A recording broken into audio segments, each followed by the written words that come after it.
we're joined on Skype, and we're excited to talk to John Horowitz, who I recently met, and he's been involved in a great football book that I have on my coffee table at home, and he is the track announcer at Arapahoe Park, and he is the Celtic Tavern insider on racing, and we're going to be real excited to actually talk to him as we get closer to the Triple Crown of races. This horse racing segment is sponsored by the Celtic Tavern, and I was there for the Final Four the other night. It's one of the few off-track betting places in Colorado. I think there are only 3, in fact. And the Celtic Tavern is where you can bet daily on off-track horsing and dog racing. And Monday night, there are a bunch of guys over there watching the dog racing and paying no attention to the Final Four. Watch live and bet daily and sip from a selection of over 350 whiskeys.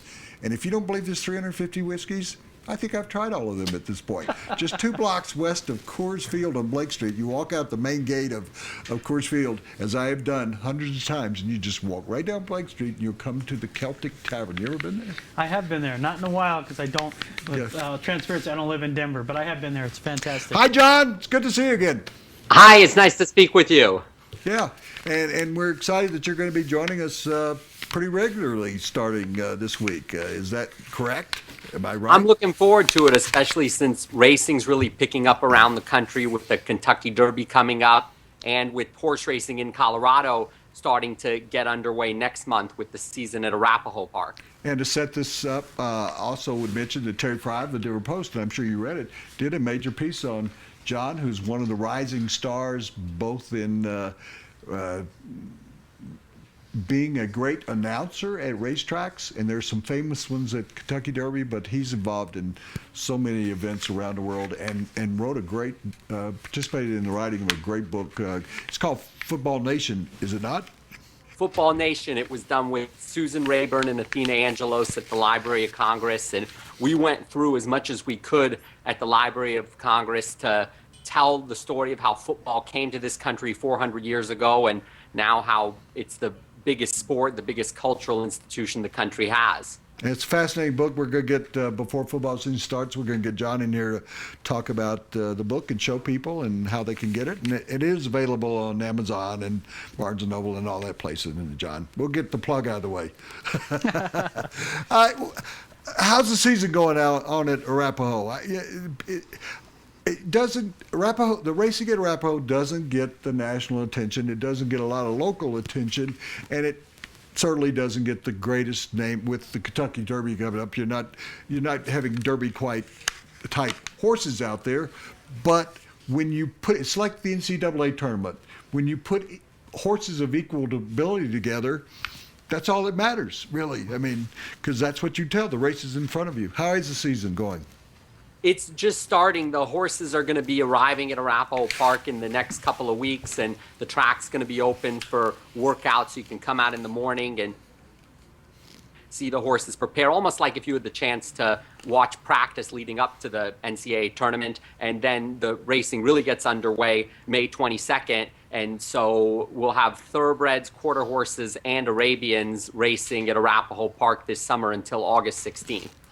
And you'll be involved in calling all the races. And what do you find the most difficult aspect of that job, one of your several that you have? Because I mentioned in parentheses that there has been a track announcer at Churchill Downs who lost a horse when it went behind the bushes. Have you ever had a situation where you totally lost? Well, that was the far turn. John knows it. John knows that story, don't you, John?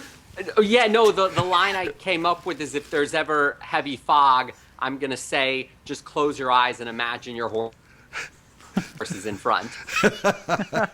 Yeah, there's a famous old story I have to give the two of you, that there was a great broadcaster in the early 20th century, and if he had the wrong guy carrying the football, he'd just have him on radio lateral to the guy who actually had it.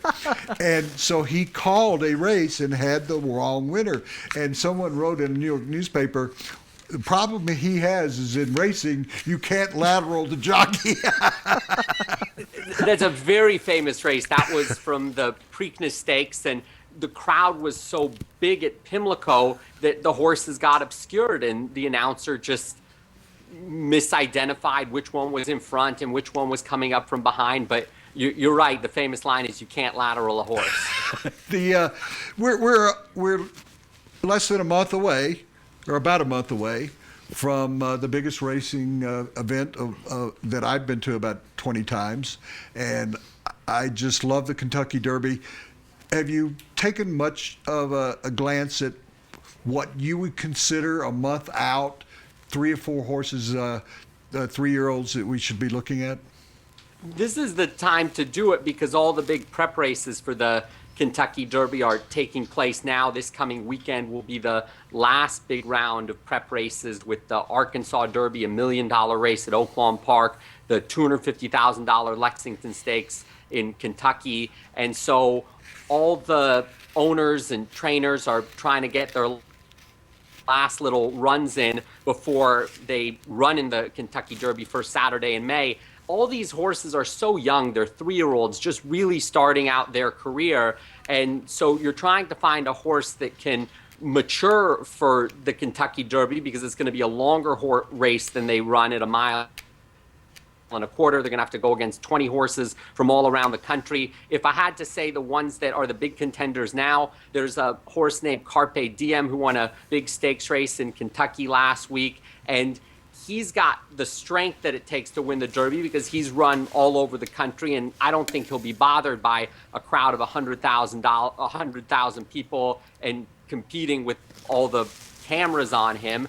And then I think the 2 other horses I would look at are both trained by Bob Baffert, who's won the Derby several times over the years. One is a huge horse named Dortmund, and he's still maturing. He won the Santa Anita Derby in California last weekend, and then Bob Baffert has a horse named American Pharoah who runs in the Arkansas Derby this weekend. And American Pharoah, he's a horse who's gotten it really early on. He's won Grade 1 races dating back to last September, and so he's already hitting the top of his game. So it's really neat to see all these horses come together from all around the country. And you were mentioning about the Celtic. The cool thing about that place is you can watch these races from all around the country, and that's where I like to go when I'm in downtown Denver, to see the races from Arkansas, from Kentucky, from California, and try and get an idea of who the horses that'll be in the Derby, what they might bring to the table. 2 other things, John. Tell us again the season, the days that you got racing going on at Arapahoe, and secondly, how can people keep up with you? Because I know you'll be tweeting us information about horses out there and heading into the Derby. You'll want to pay attention to them, even though the last 2 years at the Celtic, 2 of the last 3 years, they give a bottle of special edition whiskey from Kentucky, and I've won it 2 out of the last 3 years. So I'm going to go head-to-head with you as we get closer to the Derby. Sounds good. We'll compare who our top picks are. For the racing here in Colorado, Arapahoe Park's going to start on May 22nd, racing Fridays, Saturdays, and Sundays starting at 1 o'clock, 9 races each day for quarter horses, thoroughbreds, and Arabians. And you get a good mix of horses, the top horses in Colorado, and then for some of our big races, the $100,000 races, horses coming in from California, from Kentucky, and seeing how the Colorado contingent defends home turf against the out-of-state shippers. And as far as the competition, we'll have them picking Derby horses. I'll be keeping people updated on the Derby and things happening at Arapahoe Park. My Twitter's at JJ Horowitz, JJHorowitz.